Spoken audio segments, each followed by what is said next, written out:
ketika kita membandingkan antara nikmat Allah Subhanahu wa taala dengan apa yang kita lakukan, maka kita akan mengakui betapa banyaknya nikmat yang diberikan oleh Allah Subhanahu wa taala, dan sesungguhnya kita memang adalah hamba yang seringkali memang banyak berbuat keburukan. Maka di dalam Sayyidul Istighfar, Rasulullah akan mengajarkan kepada kita bagaimana kita hendaknya mengakui semuanya. Allahumma anta rabbi, ya Allah engkau adalah Tuhanku. Jadi kita akui bahwasanya Allah Subhanahu wa taala adalah Tuhan kita. Allahumma anta rabbi, la ilaha illa anta, tidak ada Tuhan selain engkau. Khalaqtani, engkau yang telah menciptakan aku. Wa ana abduka, saya ini adalah hambamu. Wa ana ala ahdika wa wa'dika mastata'tu, saya sudah berjanji untuk beribadah dengan segenap kemampuan saya.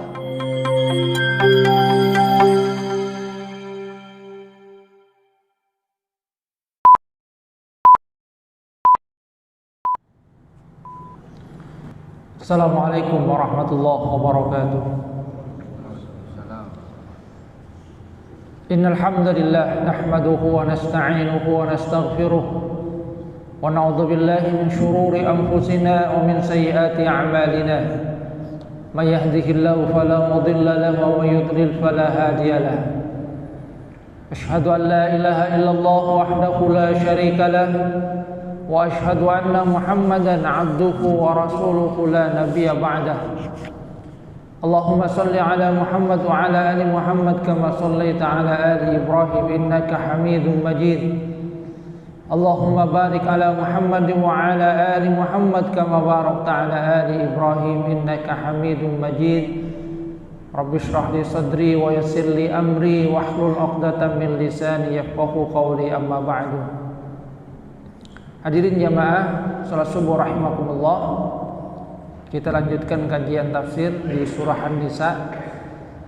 Setelah di ayat-ayat sebelumnya Allah Subhanahu wa taala memerintahkan kepada manusia umat Islam untuk melakukan berbagai amal kebaikan, dan kemudian Allah Subhanahu wa taala juga mengisyaratkan orang yang tidak disukai oleh Allah Subhanahu wa taala, yaitu orang yang angkuh dan sombong.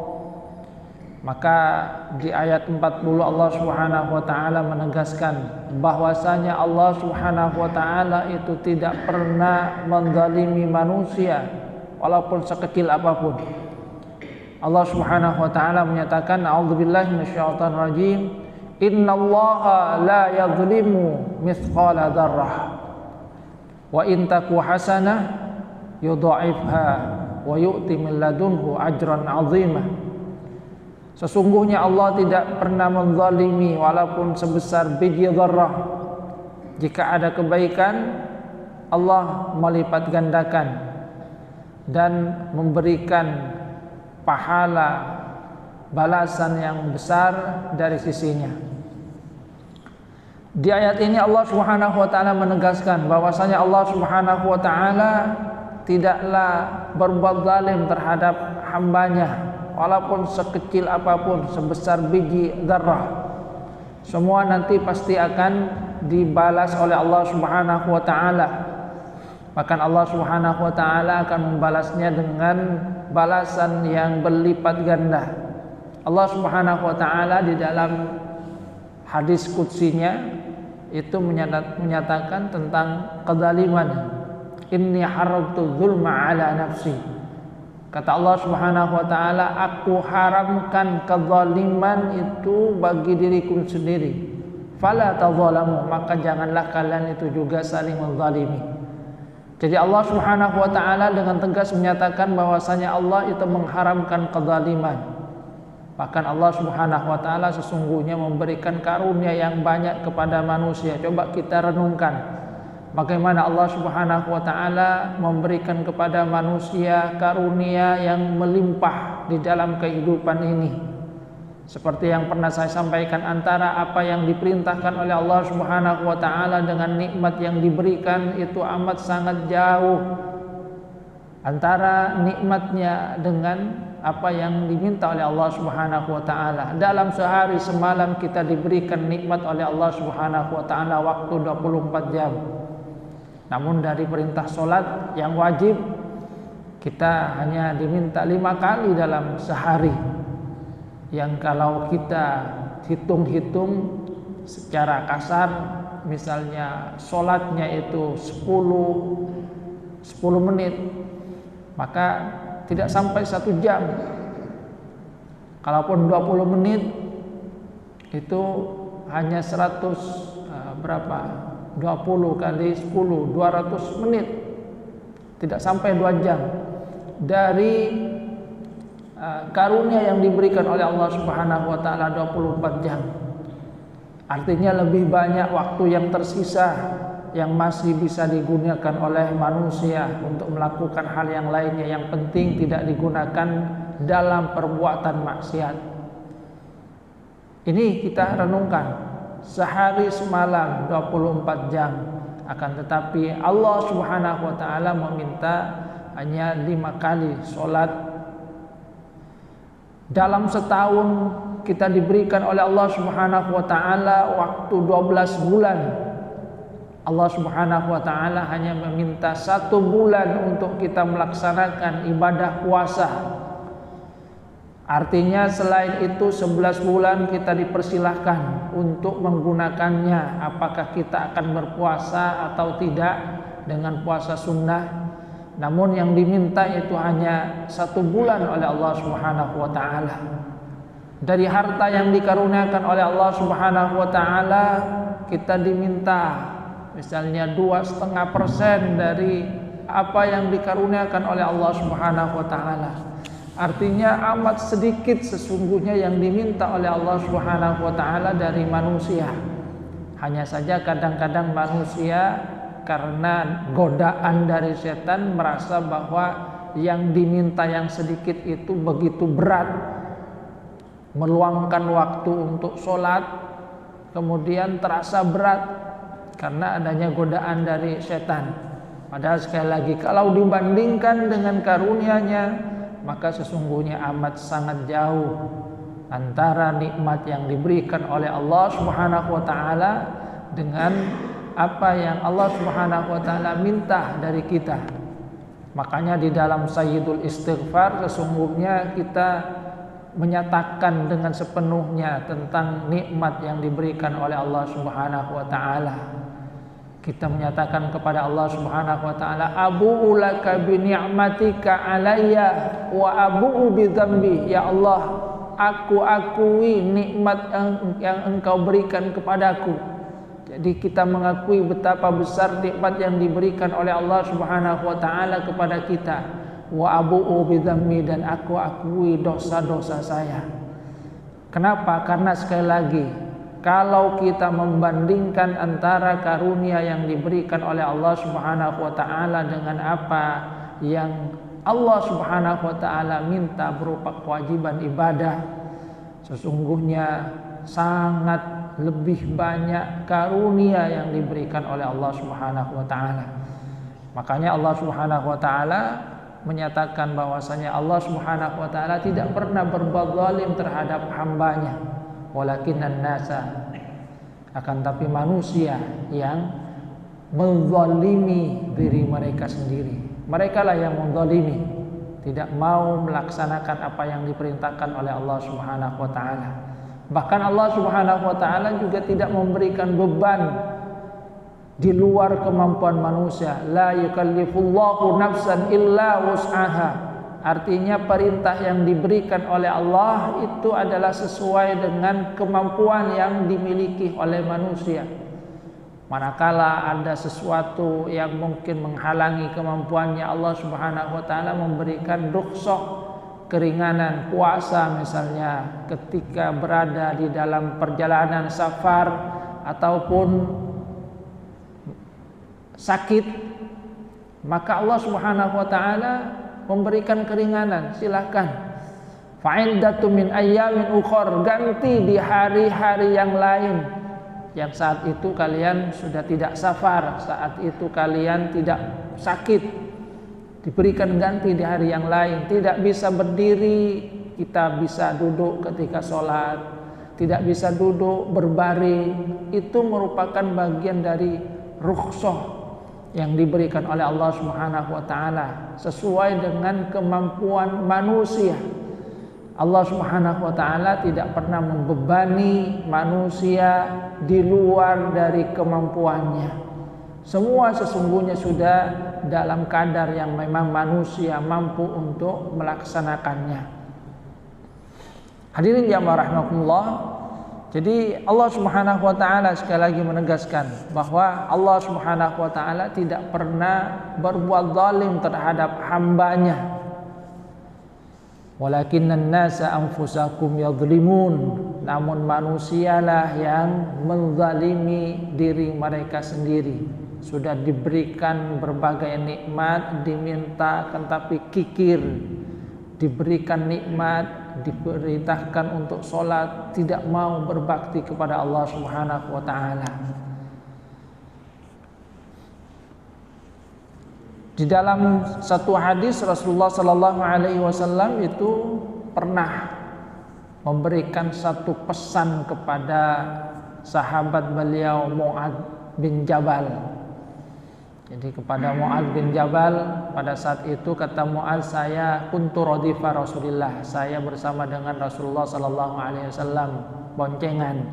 Rasulullah kemudian berkata, menanyakan kepada Mu'adz bin Jabal, tahu ndak ma haqqullah ala ibadi, apa hak Allah dari hamba-hambanya?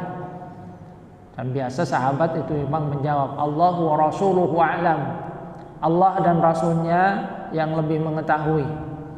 Maka kemudian Rasulullah SAW menyatakan bahwasanya hak dari Allah Subhanahu wa taala dari hambanya itu adalah ayya'buduhu wa la yusyriku bi syai'an, yaitu bahwasanya kita itu diperintahkan untuk beribadah menyembah Allah Subhanahu wa taala dan tidak menyekutukannya dengan sesuatu pun.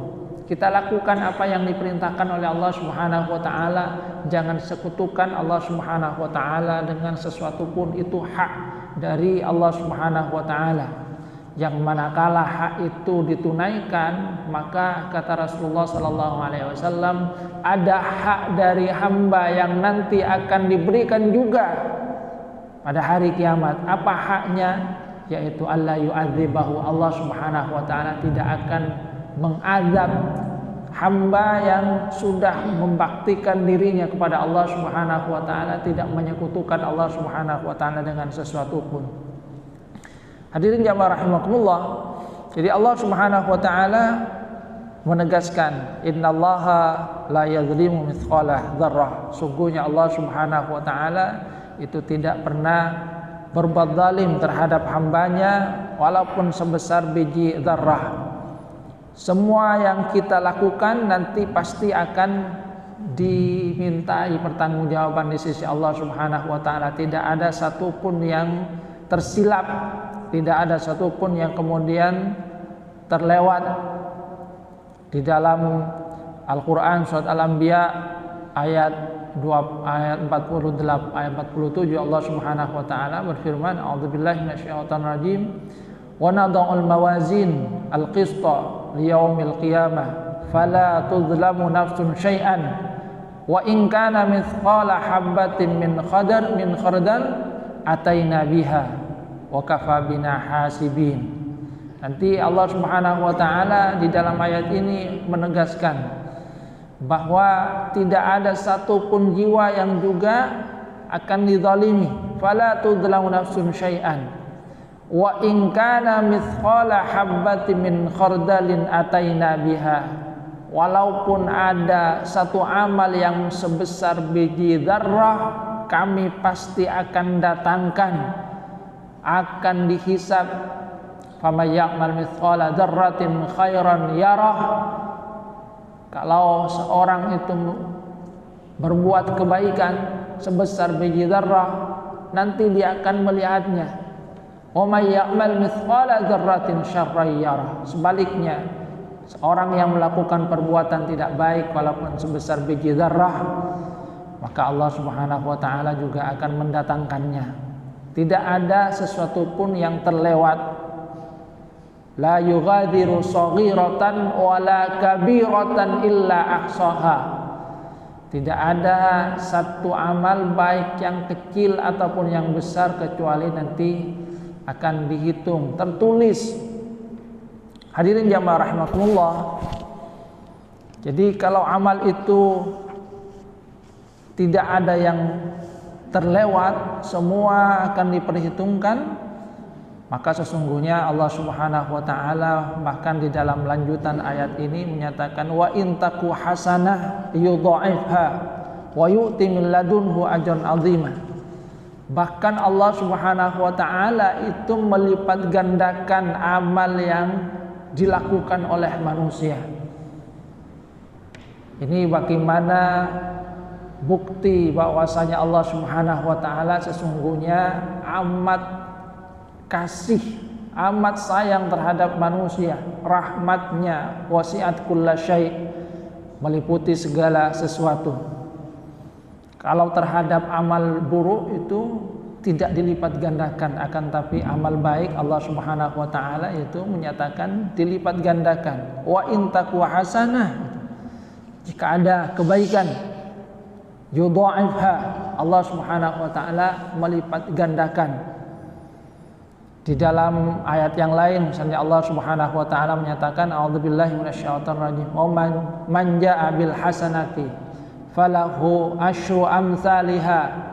Siapa yang melakukan kebaikan maka baginya 10 kali dari apa yang dia lakukan. Ketika kita melakukan satu kebaikan maka kita akan mendapatkan balasan yang lebih baik 10 kali.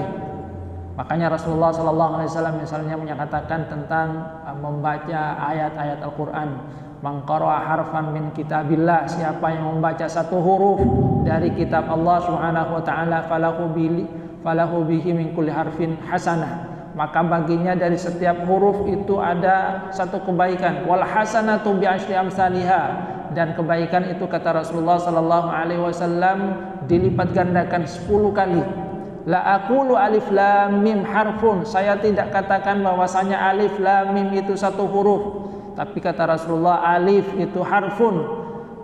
Alif itu satu huruf, lam satu huruf, dan mim satu huruf, sehingga kita membaca alif lam mim itu ada 3 huruf yang berarti 3 kebaikan. 3 kebaikan ini dilipat gandakan 10 sehingga menjadi 3 kali 10 30. Itu satu alif lam mim. Apalagi kalau kemudian kita baca banyak ayat yang di dalam ayat itu banyak sekali huruf. Ini menunjukkan betapa maha kasih sayangnya Allah Subhanahu wa taala terhadap kita. Ada yang dilipat gandakan 10 kali, ada yang dilipat gandakan sampai 700 kali lipat, seperti halnya infak fi sabilillah. Matsalul ladzina yunfiquna amwalahum fi sabilillahi kamatsali habbatin ambatat sab'a sanabila fi kulli sumbulatin mi'atu habbah Allahu yudha'ifu liman yasha Allahu wasi'un alim. Perumpamaan orang-orang yang menginfakkan hartanya di jalan Allah itu seperti halnya satu benih yang kemudian ditanam, tumbuh, ada 7 tangkai, di tiap tangkai itu ada 100 benih. Jadi 7 kali 100. Kita menanam satu, akan tapi Allah Subhanahu wa taala membalasnya dengan 700 kali lipat. Sebaliknya tentang keburukan, Allah Subhanahu wa taala menyatakan wa man jaa bis sayyi'ah fala yujza illa mislaha wa hum la yudlamun. Dan siapa yang melakukan kejelekan maka dia tidaklah dibalas kecuali serupa. Jadi kalau kebaikan dilipat gandakan, maka perbuatan tidak baik itu hanya yang seperti itu. Sehingga kata Allah Subhanahu wa taala wa hum la yuzlamun, mereka itu tidaklah dizalimi. Artinya kalau kemudian kita mau membanding-bandingkan, Sesungguhnya memang Allah Subhanahu wa taala menginginkan kita masuk surga. Coba, kebaikan itu dilipat gandakan minimal 10 sampai 700, bahkan ada yang lebih dari itu. Sehingga kalau dalam sehari misalnya kita melakukan perbuatan tidak baik satu dan melakukan kebaikan satu, maka hitungan dalam timbangan itu masih lebih banyak kebaikan. Karena kebaikannya itu dilipat gandakan menjadi 10, sementara keburukannya itu hanya 1. Bahkan ada satu riwayat yang di dalam riwayat itu Allah Subhanahu wa taala menyatakan bagaimana Allah Subhanahu wa taala nanti di hari kiamat itu menyelamatkan seorang hamba hanya dengan 1 kebaikan. Apa kebaikan itu? Di dalam riwayat ada riwayat Ahmad, Ibnu Majah, juga Tirmidzi. Rasulullah SAW itu menceritakan ada seorang hamba yang Allah Subhanahu wa taala itu menyelamatkannya, memberikan keistimewaan, bahkan itu ala ru'usul khalaik, di hadapan hamba-hambanya yang lain, yang di situ menunjukkan bagaimana Allah Subhanahu wa taala itu maha kasih sayang. Rahmatnya itu memang melebihi segala sesuatu. Hamba itu banyak berbuat keburukan, yang di dalam riwayat itu dikatakan bahwa catatan amal keburukannya itu amat sangat banyak. Tis'atun wa tis'una, ada 99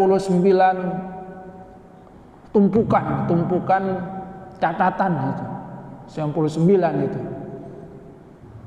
Kalau di kitab pengadilan itu paling berapa tumpukan? 99. Yang setiap tumpukan itu kata Rasulullah sallallahu alaihi wasallam sijil itu, sijil.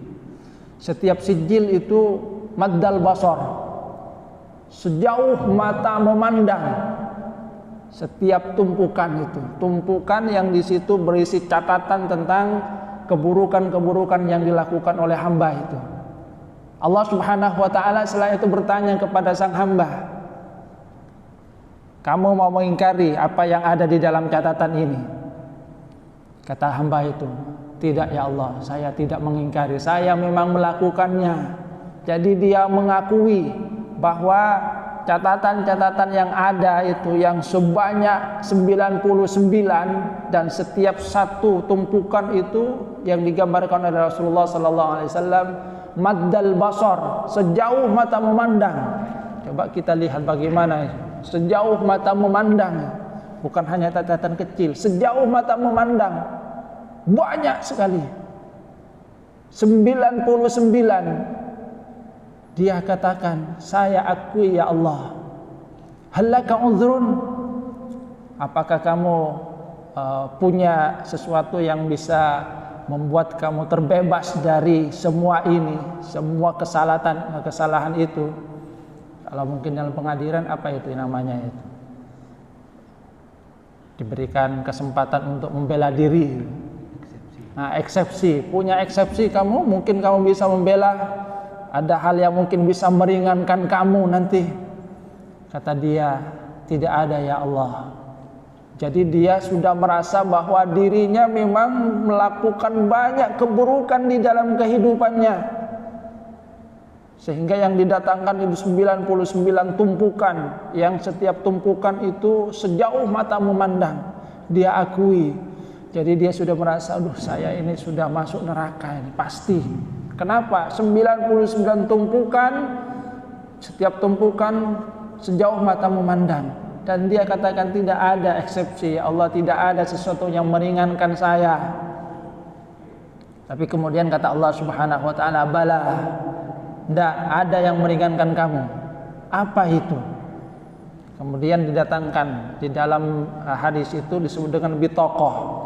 Bitokoh itu hanya mungkin satu catatan kecil itu.